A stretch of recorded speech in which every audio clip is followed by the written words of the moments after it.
Welcome. I'm now continuing the Introduction to Con Law lecture that you have already been listening to. The first two parts, the part on the overview of the federal government and its powers and limitations, and the part on federalism, the effect of the Constitution on the states and between the states and the federal government, we have finished. And finally, I'm going to talk about individual rights under the Constitution, our third big topic. I'm going to talk about it in somewhat more detail than I did in the very introductory hour, but I'm not going to attempt, let's be clear, I'm not attempting to cover every detail. I'm attempting to give you a focus on the big and important things and on the structures that will help you to understand. So I highly recommend that you read the outline with all the multitudinous case squibs and examples to make more sense out of this, and that you read the parts that I'm skipping over altogether. Individual rights. I'm going to divide up our discussion of individual rights into the following big areas. Number one, individual rights as they are articulated in the original text of the Constitution. There aren't a lot, but in the original text of the Constitution there are a few individual rights protections. Number two, the Bill of Rights, or the so-called Bill of Rights, the first 10 amendments to the Constitution adopted very shortly after the Constitution went into effect, and providing protections of speech, religion, and so forth that were found to be, as I mentioned earlier, enforceable only against the federal government, found originally to be only limits on what the federal government could do. Third, how those individual rights, most of the individual rights from the Bill of Rights, became incorporated against the states and so enforceable against the states. And finally, big introductory overview topic, understand that the Bill of Rights, that the individual rights rather, in the Constitution are only limitations on what states and federal governments can do.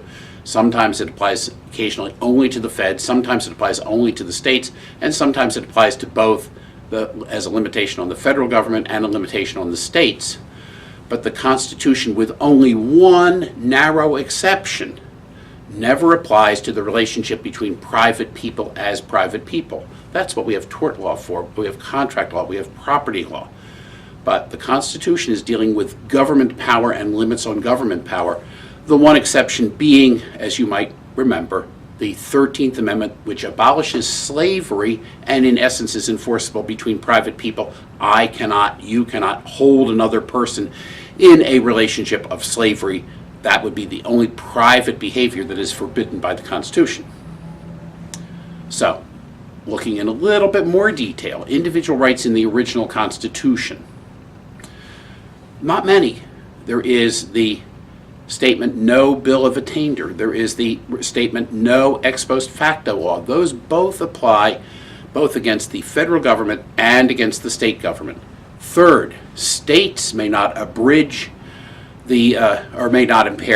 states may not impair the obligation of contracts. And fourth, states may not discriminate against citizens of other states. Those are the four that we find in the original Constitution. Let's look at them just a little bit more in detail later on, but for now just note those are the four that are in the original text. Then there is the Bill of Rights, the so-called Bill of Rights, which, as I said, originally was held to apply only against the federal government. And what I mean by that is if a person had what I mean by saying that the Bill of Rights originally was held to only apply against the federal government is this. If a private person engaged in an act of speech in a state and the state punished him for that speech, and the person said, that violates my rights under the First Amendment, the law was no. The holding of the Supreme Court from 1830s on was the restrictions of the Bill of Rights cannot be enforced against the states. If the states wanted to deprive a person of freedom of religion, freedom of speech, or any of those other things, that was not any of the business of the central government. That was up to the states. So, Bill of Rights, not apply against the states, is one of the things leading to the Civil War. When the Civil War occurred, there was an adoption of the 13th, 14th, and 15th Amendments. And This is, again, something important, basic for you to know. Not going to be directly tested, but might be important in terms of answering a question. The effect of the 14th Amendment has ultimately been to make most of the Bill of Rights enforceable against the states. But the way it works is this. The Supreme Court originally, I mentioned earlier, much earlier in the lecture, found that the Privileges and Immunities Clause of the 14th Amendment, the first of the great three clauses, privileges, immunities, due process, equal protection, the Privileges and Immunities Clause of the 14th Amendment only protected the right to petition your congressman and some very limited set of rights that are particular to being a citizen of the United States, and had almost no application and never was the basis until very recently of finding anything unconstitutional. The original intent of the drafters of the 14th was that privileges and immunities would precisely protect the Bill of Rights against the states, but the Supreme Court read it out, slaughterhouse cases. They then began a process that is labeled incorporation. Incorporation. The 14th Amendment says no state shall deprive any person of life, liberty, or property without due process of law. What does that have to do with freedom of speech, freedom against unreasonable searches? It wouldn't seem obvious that it has anything to do with the Bill of Rights. But the Supreme Court started finding that the protections of the Bill of Rights were incorporated into the 14th Amendment, meaning they became enforceable through the 14th Amendment against the states, and they did so one at a time. This right's enforceable, this right's enforceable, this right's enforceable, until ultimately most of the Bill of Rights is now enforceable against the states in a federal court or a state court under the doctrine of incorporation. So an answer choice that you might see on the MBE would look like this. The plaintiff can challenge the state regulation of speech as a violation of his First Amendment rights as incorporated under the 14th Amendment Due Process Clause, something like that. That's why it's put that way, because the First Amendment doesn't directly apply against the states, but only as incorporated under the 14th Amendment. Okay? So, we have the Bill of Rights now enforceable against the federal government, almost all of the significant Bill of Rights now enforceable against the states as incorporated under the 14th Amendment, and we also have the Due Process Clause of the 14th Amendment, meaning much more than incorporation, and we have the Equal Protection Clause, meaning whatever that means, as basic subjects for us to talk about. And finally, we have the very important concept of state action. As I said, the individual rights protections of the Constitution are protections against what the federal government can do, or against what the state government can do. We can call this governmental action involving the federal government. We can call this state action when we're talking about the states. But there is no First Amendment protection that you have against me saying, shut up, you can't talk about politics in my class. Or shut up, you can only talk about politics if you have a particular point of view in my class. As long as I am a private person, you have no First Amendment rights vis-a-vis me. No state action, no governmental action. So what turns out to be sufficient for governmental action is going to be very important. Back again around the whole thing, but in greater detail. The original text of the Constitution, as I said, has 4 particular protections of individual rights. The states and federal government are both forbidden to have ex post facto laws, bills of attainder. States, and only states, may not impair the obligation of contracts, and states may not discriminate in privileges and immunities against citizens of other states. You will most of the time see ex post facto and bill of attainder and impairment of contract, frankly, as wrong answers on the MBE. But it doesn't do to say, hey, they're generally wrong answers. What needs to be is you need to understand what they mean. The prohibition on ex post facto laws is limited to criminal law. Doesn't apply to civil law whatsoever. So if a state changes its contract law, its tort law, that might seem to be literally ex post facto, after the fact. But the ex post facto clause only applies to criminal law, and it says that the states and the feds may not make something criminal now that wasn't criminal when it was done. They can't pass a law today to make something that was performed, an act that was done yesterday, criminal when it wasn't criminal at that time. Nor can they change the requirements of what needs to be proven, nor can they change the rules of evidence in a way that substantially makes things worse for the criminal accused. You shouldn't be found guilty of any crime when you weren't on reasonable notice that your behavior was criminal at the time you did it, ex post facto. Number two, and much rarer, bills of attainder. Parliament in England and now Congress might wish to pass a law saying, hey, Jones and Smith are guilty, we have done our fact finding and they're guilty of something and should be punished. A statute, a bill passed by the Parliament or now by Congress that imposes a punishment on particular people is taking a judicial role for the legislature. That is a bill of attainder, and that is forbidden by the Constitution, both forbidden to the feds and forbidden to the states. Rarely does this come up, but if there's a bill that makes something very narrow that's only done by a couple of people criminal, then we may have a bill of attainder. See case squibs in your outline. Third, and more heavily tested and more heavily involved in the real world, but not a great deal, is the provision in the U.S. Constitution that says states may not impair the obligation of contracts. Why was this adopted? Briefly, under the Articles of Confederation as they existed when the Constitution was being debated, the 13 original states were, number one, they were all broke, or some of them were really broke, and they said, gee, we contracted to buy this, we contracted to do this, let's just pass a law saying no. We have a contract, we're going to abolish our contract by statute. Result of states abolishing their contracts by statute was to make the creditworthiness of all of these states more in doubt. And the creditworthiness of the other states should be protected from any individual state was the concept behind the impairment of contracts clause. And it says no state shall impair the obligation of contracts.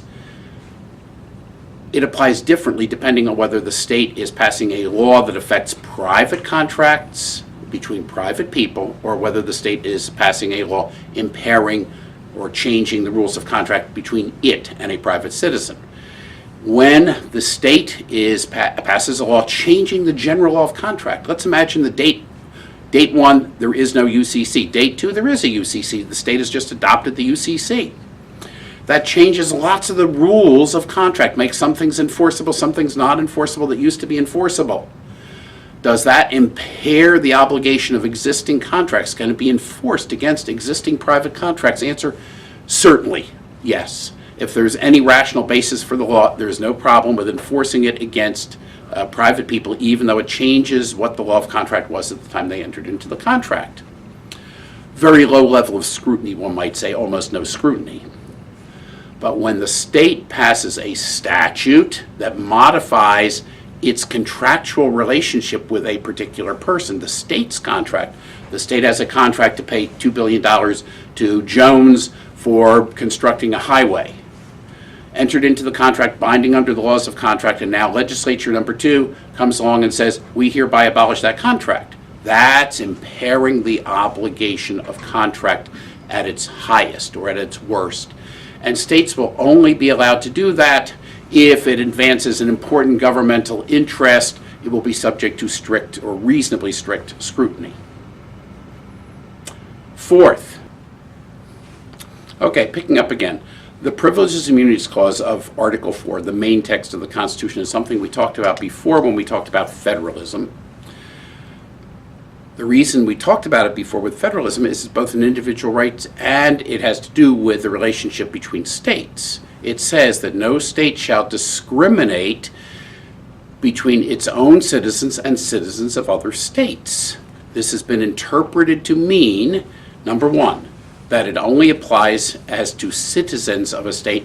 It does not apply to corporations, which are citizens for many purposes, but not for purposes of Article 4 P&I clause.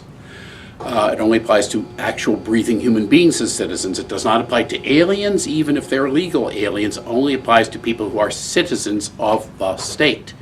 And it says that, citizens of the United States.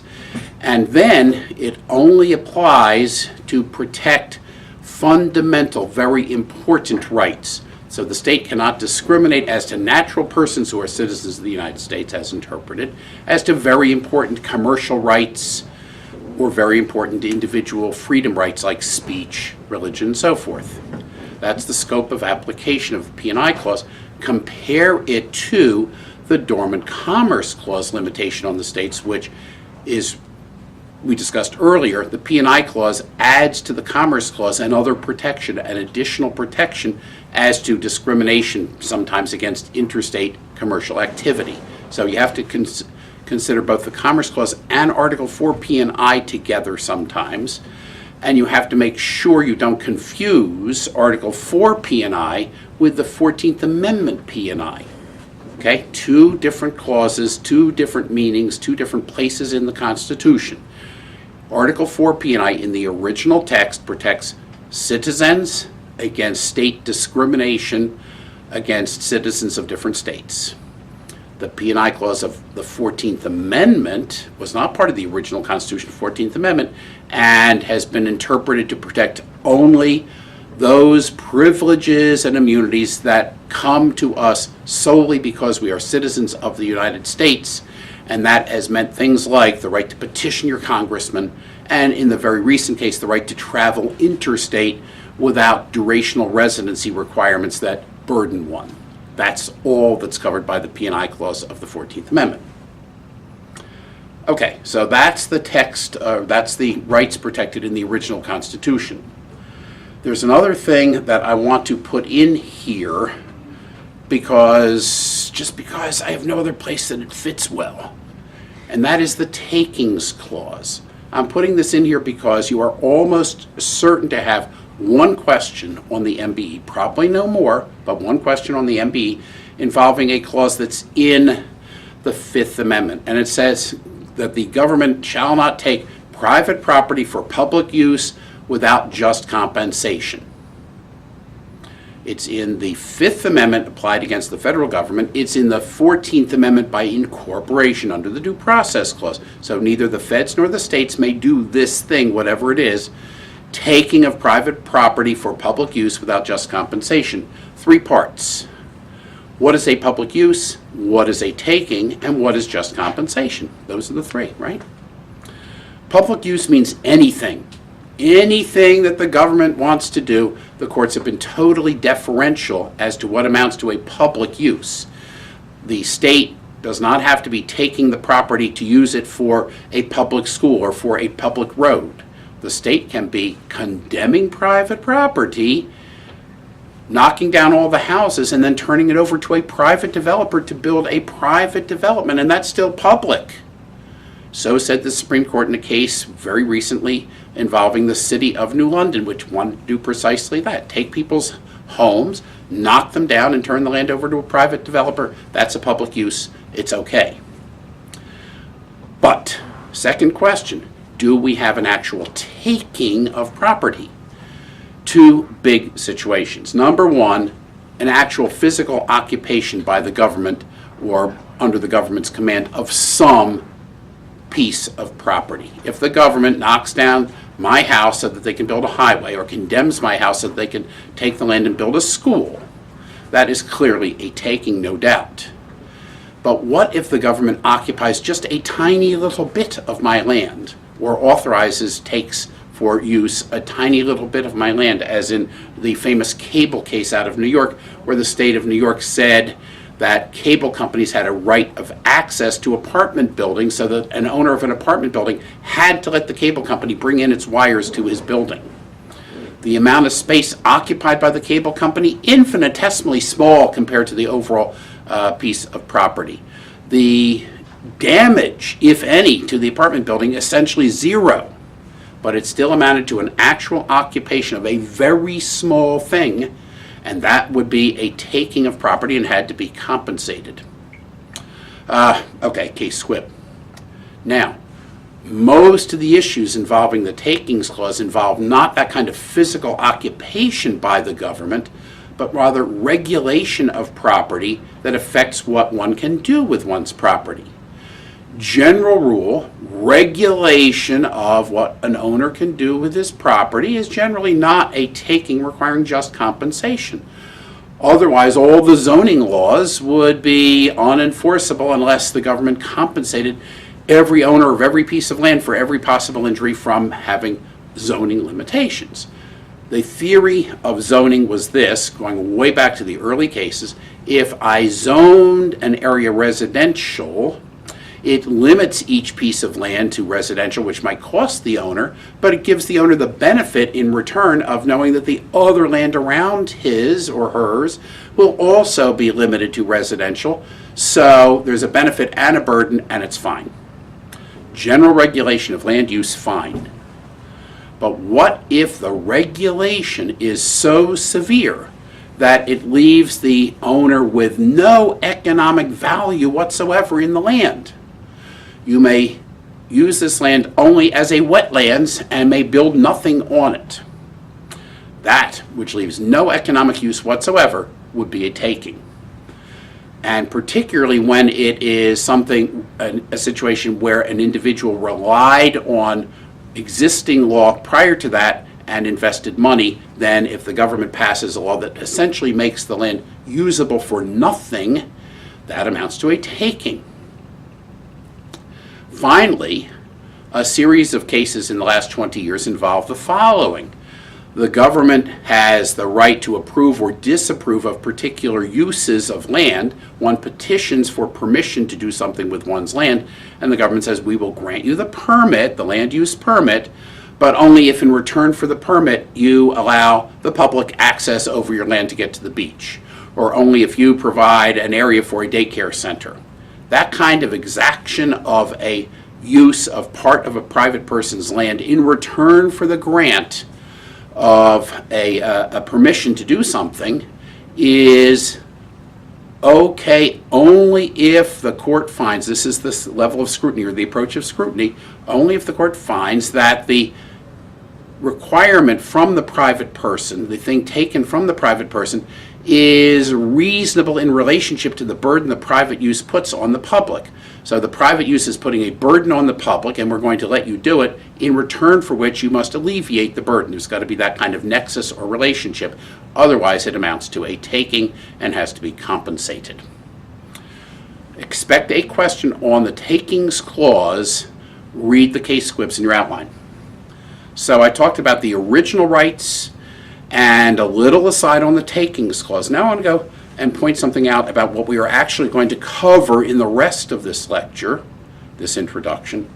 If you look at the Bill of Rights, it contains a right to a civil jury trial, it contains a right to a criminal jury trial, it contains the right to indictment sometimes in criminal proceedings, the right to have an attorney representing one, privilege against self-incrimination, protection against unreasonable searches and seizures. These are all there in the Bill of Rights, enforceable against the federal government, enforceable against states as incorporated, and none of these will be taken up today. Why? Because these rights in the Bill of Rights are traditionally taken up in other courses in law school and are just treated there. Like criminal procedure, a lot of these things come up in criminal procedure, so we'll take them up when we get to criminal procedure. Some of these come up in civil procedure. We'll take these up when we get to civil procedure. So relatively little of these things will be mentioned in constitutional law courses or in constitutional law outlines. They're left elsewhere. What we are going to take up is almost solely from now on, for the rest of the lecture, the due process clauses, the equal protection clause, and then particularly the First Amendment and its rights, the rights in the First Amendment. There are two due process clauses. One is in the Fifth Amendment, enforceable against the federal government. One's in the 14th Amendment, enforceable against the state governments. There is only one equal protection clause, that's in the 14th Amendment. No state shall deprive any person of the deny any person the equal protection of the laws. There is no express statement of that sort about the federal government in the Bill of Rights. However, important for you to be aware of. When we are applying equal protection, we apply it whether the government involved is the states or the feds, and we apply it on a kind of reverse incorporation theory. The court has found that the Due Process Clause of the Fifth Amendment, even though it never mentions the phrase equal protection, basically incorporates the concept of equal protection just like in the 14th Amendment. Strange, bizarre matter of history, but true. A brief look at the history so you'll understand how this came about and how important this is. In 1954, the Supreme Court in Brown versus Board of Education found that state-run segregated school systems were a denial of the equal protection of the laws. Great.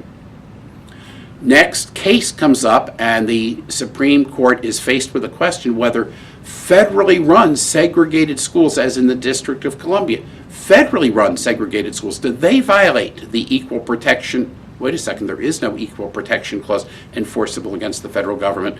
And what the court found in that case is that there was an equal protection component of the Due Process Clause of the Fifth Amendment. Well, you could look under a microscope at the Due Process Clause of the Fifth Amendment, you're never going to see it. They made it up. They found that the concept of equal protection is inherent in due process. Therefore, the same standards apply against the federal government as apply against the states under the Equal Protection Clause of the 14th Amendment, under the equal protection component of the Due Process Clause of the Fifth against the feds. Okay?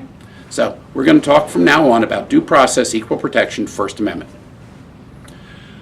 Due process.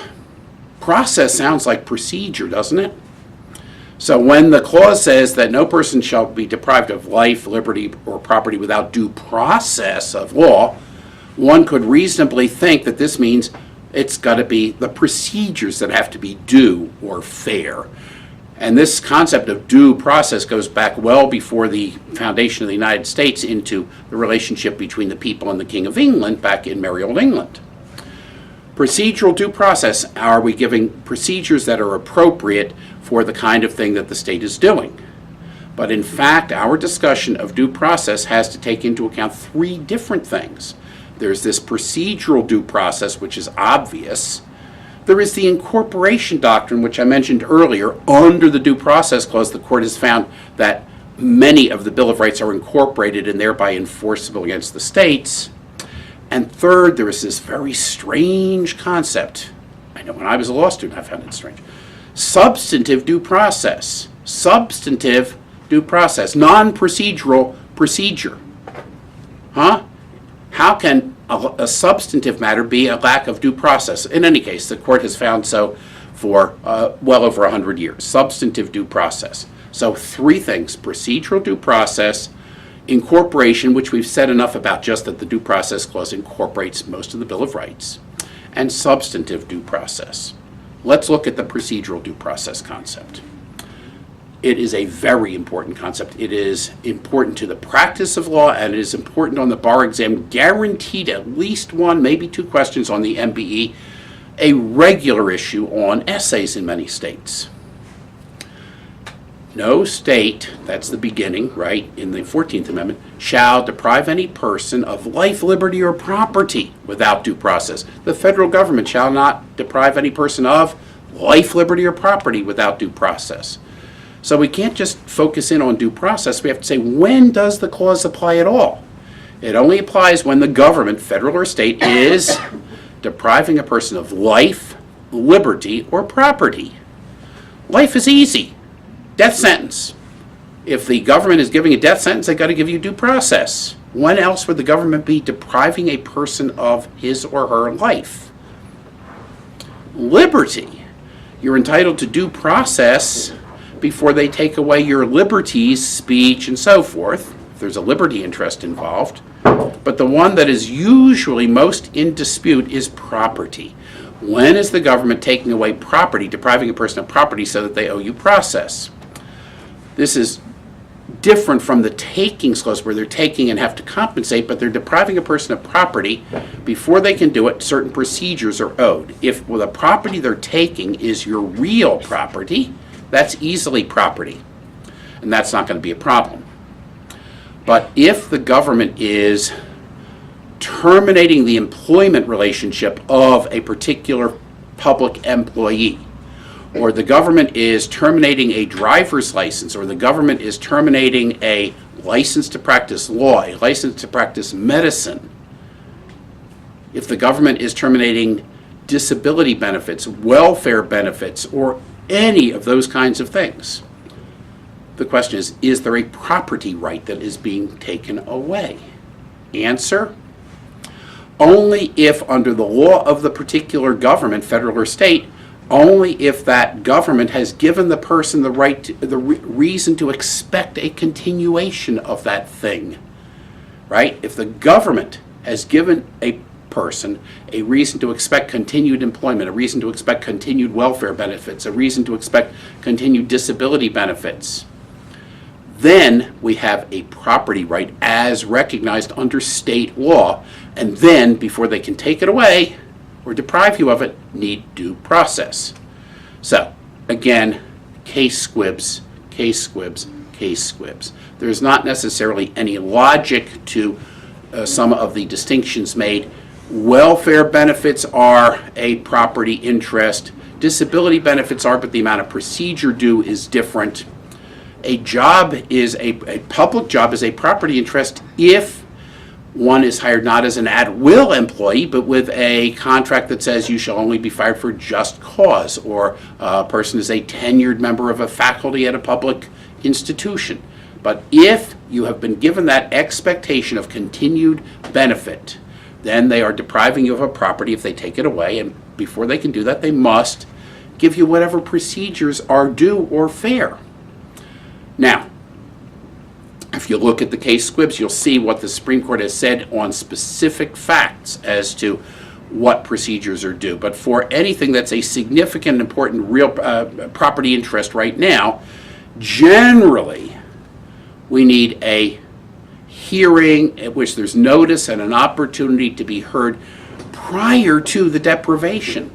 Notice, opportunity to be heard prior to the deprivation, and the hearing must be by a neutral, unbiased decision maker so that it's fair, right? Now, in addition to the general case squibs that show you how this applies to numerous situations, there is the very important, critical three-part balancing test from the case of Matthews against Eldridge.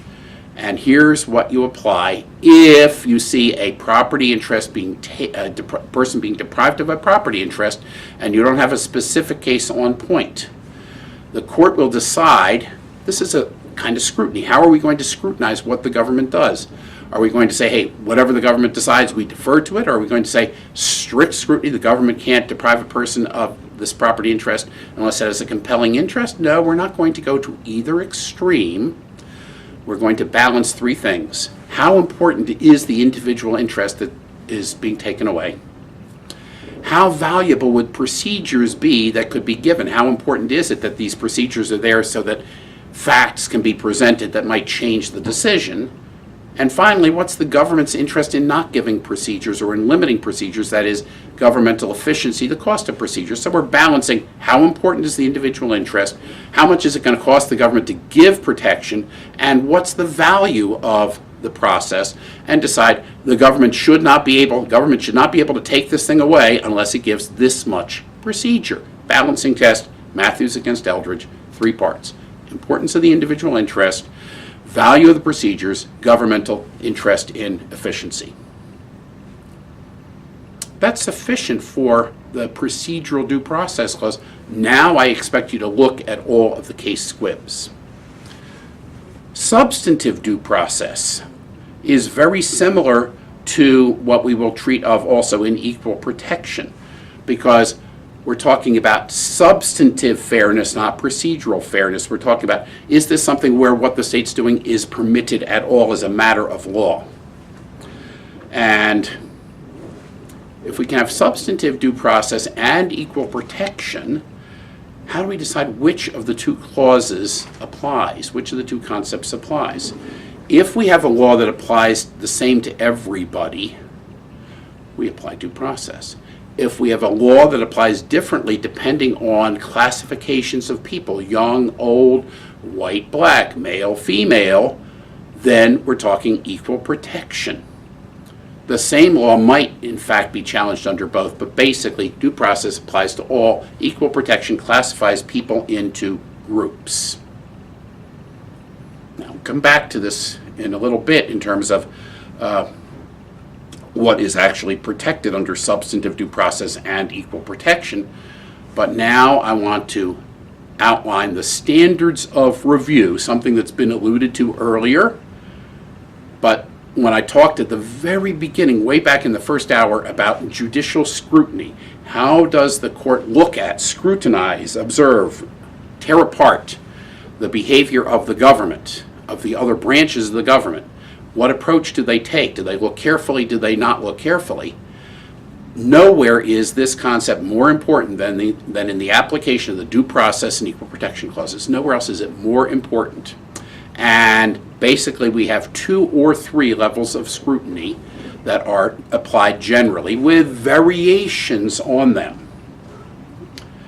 If the court finds that the government is regulating a fundamental right, whatever those are, and we'll come to that, or the government is classifying people according to suspect classifications, which is going to be race, nationality, or alienage, fundamental right or suspect classification, we will use a thing called strict scrutiny.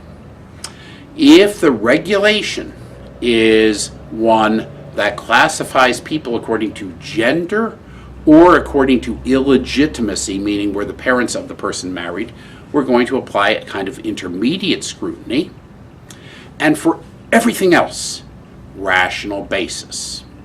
Everything else meaning general regulations of public health, safety, welfare that don't involve any suspect classifications. We're going to use rational basis. So what are these 3 levels? What are the approaches the court takes?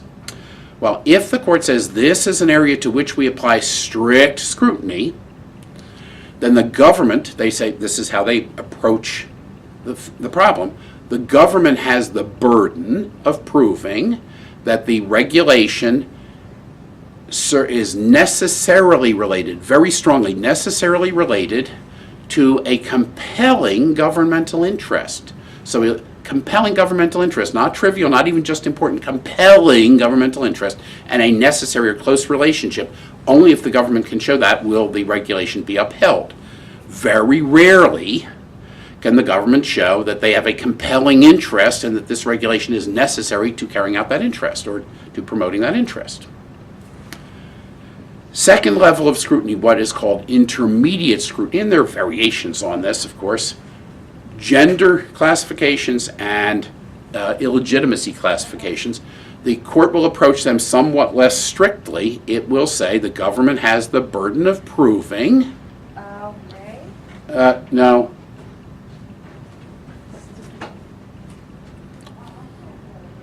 With intermediate scrutiny, the government has the burden of proving that the classification is substantially related to an important governmental interest. Slightly lower tests. Substantial, not necessary in terms of the relationship. Important as opposed to necessary governmental interest. But the government must show that for gender classifications generally and for illegitimacy classifications generally.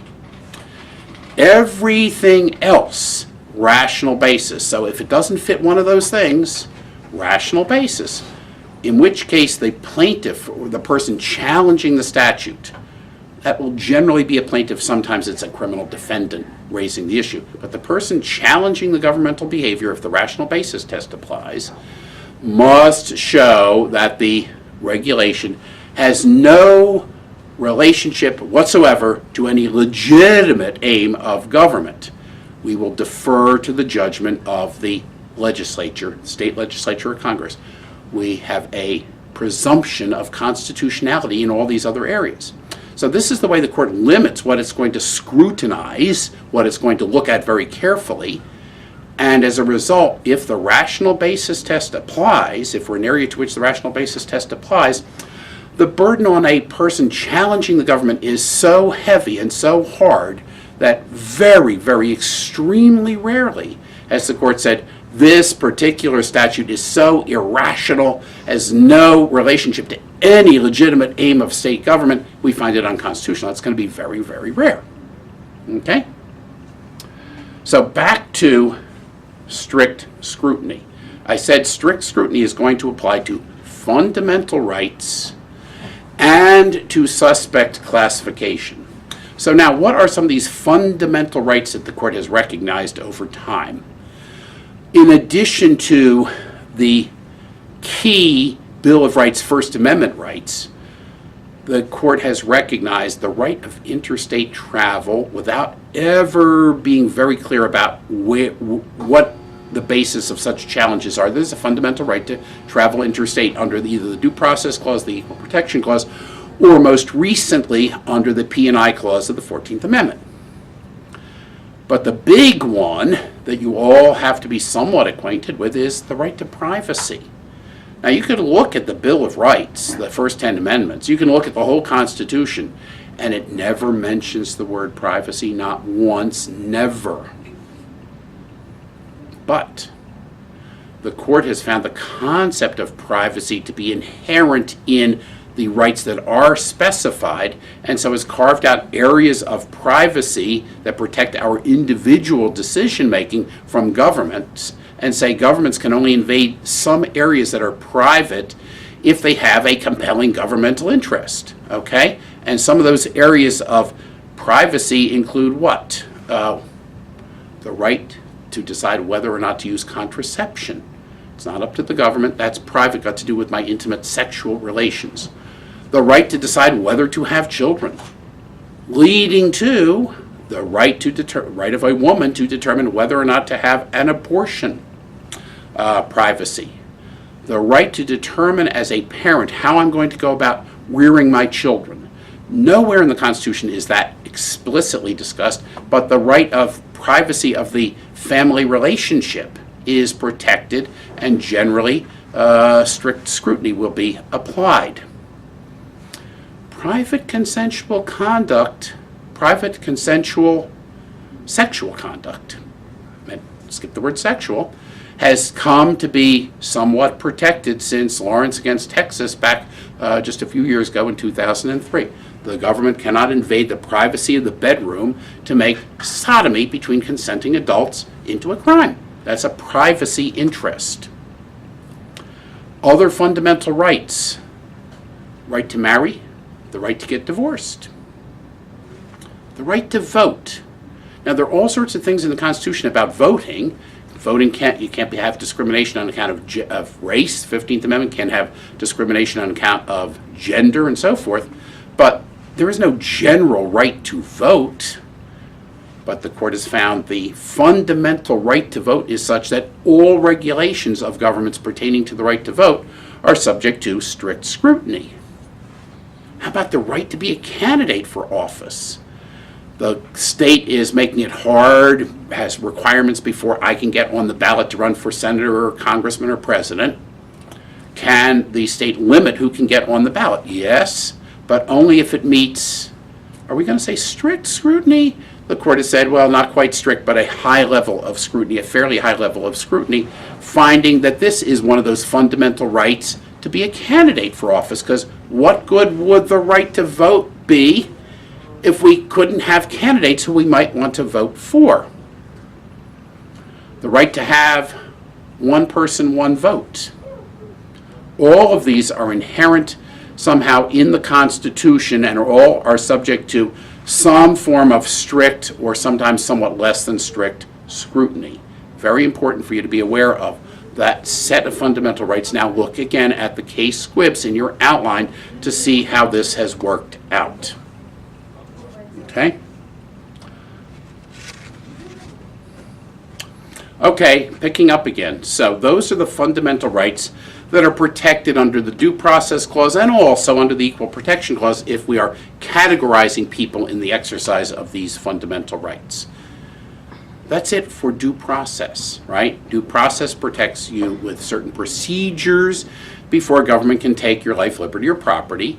due process incorporates most of the Bill of Rights to make them enforceable against the states, and substantive due process requires strict scrutiny before the government deprives you of those fundamental rights of the kind we were just looking at, with all sorts of variations. See the case Squibbs. But substantive due process only gives you the right to have no law that's totally irrational as to things that are not on the list of fundamental rights that are protected. Okay? So there is no fundamental right to, under the Constitution, to an education. Therefore, only rational basis when the state is giving someone an inferior education. Okay. Next topic, and we won't spend too long on this, the Equal Protection Clause, a very important clause. No person shall be denied the equal protection of the laws, 14th Amendment, enforceable against the states. Due Process Clause of the 5th makes this enforceable as a concept against the feds. And as I said, strict scrutiny, our highest level of scrutiny, the cases where the court is going to look very carefully and require the government to have a strong, very strong justification for what it does, applies only when we have a classification that is according to race, nationality, or alienage.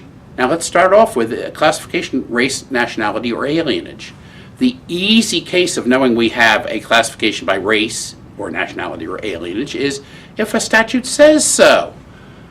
The racial classification must be either expressed on the face of the statute or directly as applied, clearly a discriminatory intent shown with the statute. What if we have a statute that just has a discriminatory impact? That is to say, if we do a statistical study, we find that a particular thing has a disparate impact on people depending on their race. Whites tend to do better, blacks tend to do worse when this particular test is used. Will we say that might be a violation of equal protection? And the Supreme Court said no. If we just use disparate impact of laws on different people of different races, then almost all laws may have a... Oh my God, this camera died too?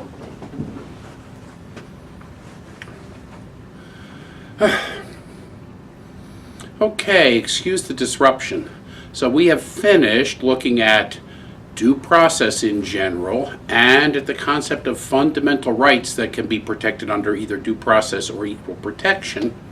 Now I want to spend a little bit of time on the Equal Protection Clause itself, remembering we can have strict scrutiny for race, nationality, or alienage classifications, intermediate scrutiny for gender or illegitimacy classifications, and rational basis for any other classifications. That's our basic structure. Race. If a state or the federal government is discriminating on account of race, and one must prove first that there is in fact racial discrimination. One can show racial discrimination on the face of the statute. One can show that the purpose of the statute was to do a racial discrimination. But in order to have the racial discrimination concept applied, one might argue, and one did argue, that disparate racial impact would also bring into play strict scrutiny. By disparate racial impact, we mean that a particular statute or scheme had a different effect on people of different races. People who were white and people who were black, or people who were Oriental of race, would score differently on a particular test that would benefit the one race over the other. Has a disparate impact, a different impact on the different races. A test to become a police officer, a test to become a whatever. Blacks and whites perform differently on the test. Does that mean equal protection law applies? Or the same thing when it comes to gender discrimination. We give a test of physical strength for becoming a police officer or a Navy SEAL. If that test has disparate impact on the members of the two genders, men perform better or worse on a particular test than women, so that the using of that test would have a disparate impact on how many men or women got hired, then do we use equal protection analysis? No. Under modern equal protection law, for better or for worse, the Supreme Court has said merely proving racial impact, disparate impact, or gender impact is not sufficient to require equal protection, strict scrutiny, or intermediate scrutiny. The theory seems to be something like this, that if all we show is disparate impact, then almost any statute or any scheme can be tested and found to have some statistically different impact on different groups. And if it has a different impact on different groups, even if that's not the intent, then we would engage in strict scrutiny. So pretty much all legislation would be subject to conceivable strict scrutiny if one could show a statistical difference in its impact.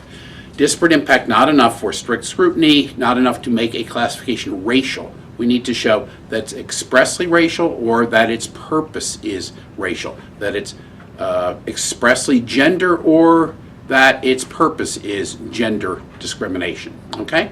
That's how we know whether we apply equal protection strict analysis at all. If we apply strict analysis, strict scrutiny, then of course, given what I said earlier about the strict scrutiny test, the government bears the burden of showing a necessary relationship between the classification and a compelling governmental interest, which will almost never be the case, particularly for discrimination against a minority race or against women. But what if, as has been debated for the last 40 years, what if a classification is done for the purpose of benefiting members of a particular racial group or of a particular gender as a kind of affirmative action? Well, the Supreme Court determined ultimately that it would apply strict scrutiny even to so-called benign classifications and require that the government justify those classifications by showing a necessary relationship to a compelling governmental interest, which is going to be hard.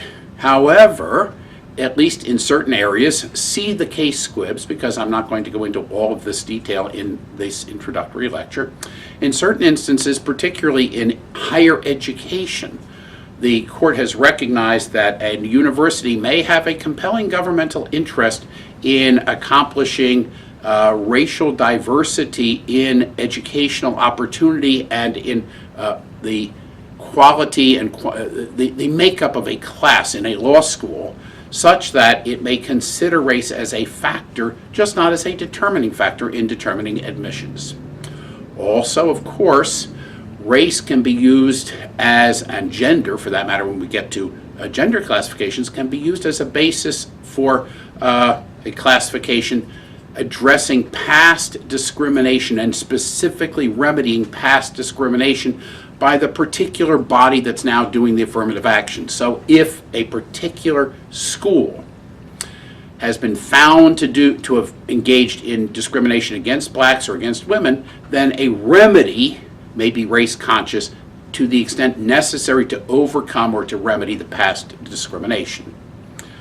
Race discrimination, nationality discrimination, alienage jurisdiction discrimination, all subject to strict scrutiny, but alienage a little different.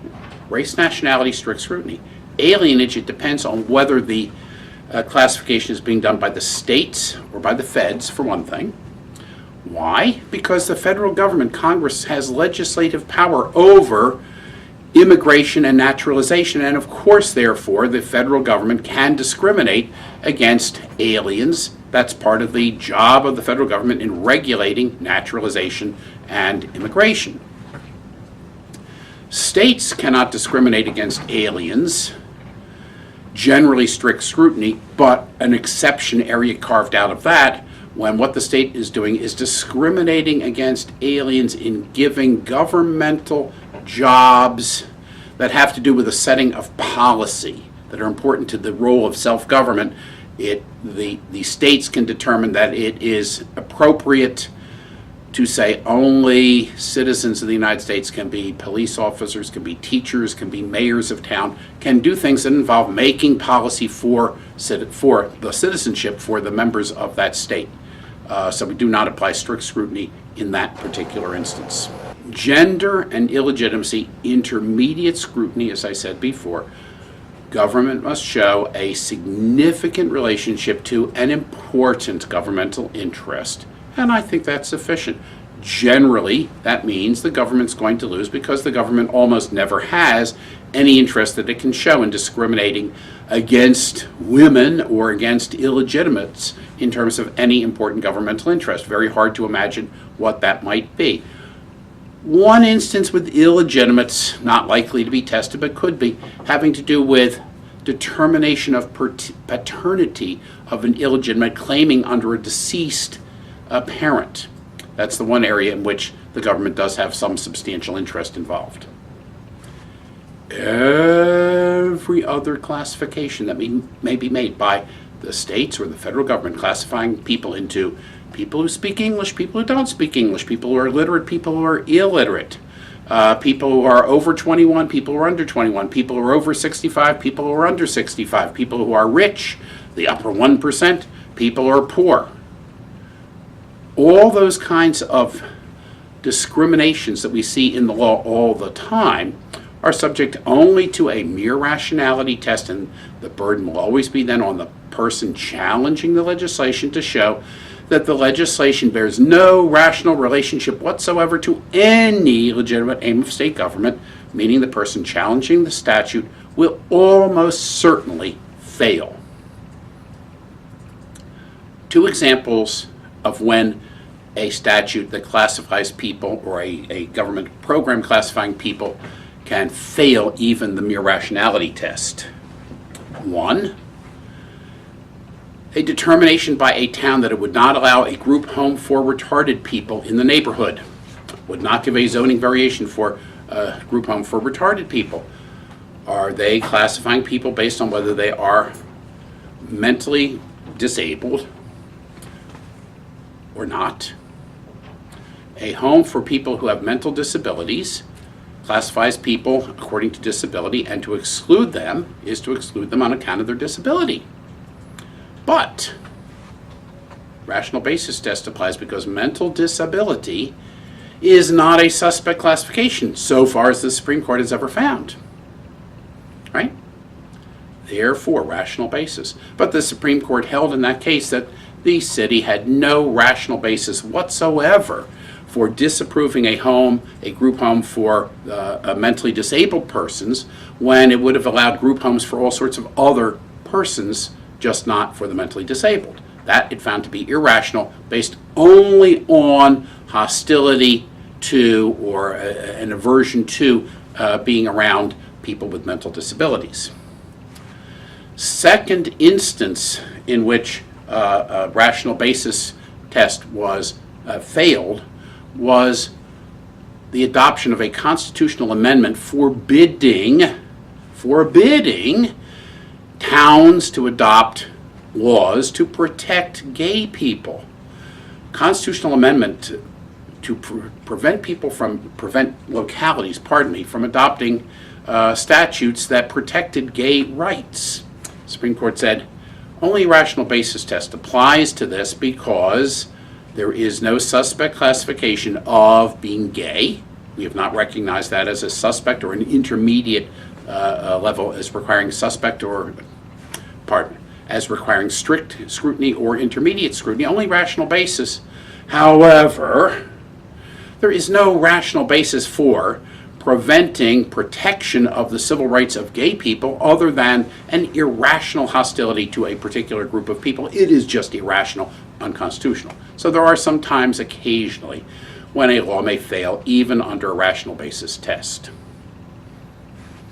Everything else in general, health, safety, welfare, economic regulation that classifies people, subject only to rationality test, and the government wins. Which is just to say, the scrutiny, the court will defer to the judgment of the state. Our final big topic, First Amendment. First Amendment applies against the federal government under the original Bill of Rights. First Amendment applies against the states because the rights in the First Amendment are incorporated against the states under the Due Process Clause. First Amendment, two big areas within the First Amendment: speech and religion. This is an area that is very important to understanding our law and very heavily tested on the multi-state bar examination, a number of questions every time. and is a very popular essay subject in many states. First Amendment speech. We have to first decide whether something that is being regulated really is speech or is it conduct, because often speech and conduct are mixed. I am now speaking, I'm also now speaking into a camera and making a film of my speech. If I go picketing with a sign saying whatever the content of the sign may be, I'm engaged in speech communication through my sign, but I'm also physically marching through somebody's neighborhood. Speech and conduct are often mixed together, and it's only the speech that's protected. Conduct as such is not protected. But first, let's look at some general principles involved in the area of First Amendment protection of speech.